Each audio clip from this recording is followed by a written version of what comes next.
Before you begin, remove the display panel assembly and battery. Removal. Important. Make careful note of the position of the audio jack ribbon cable for later replacement. Using minimal force, lift the locking bar up on the audio jack ZIF connector and disconnect the audio jack ribbon cable from the system board. Remove the audio jack ribbon cable from the adhesive on the display enclosure. Remove the 2.5mm P1 Phillips head screw that secures the audio jack to the display enclosure.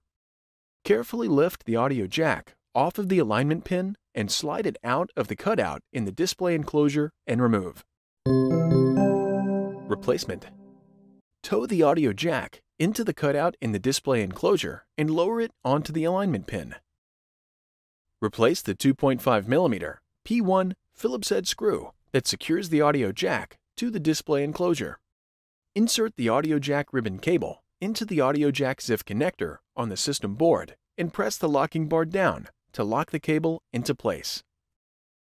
Position the audio jack ribbon cable and apply pressure to the length of it to adhere it into place.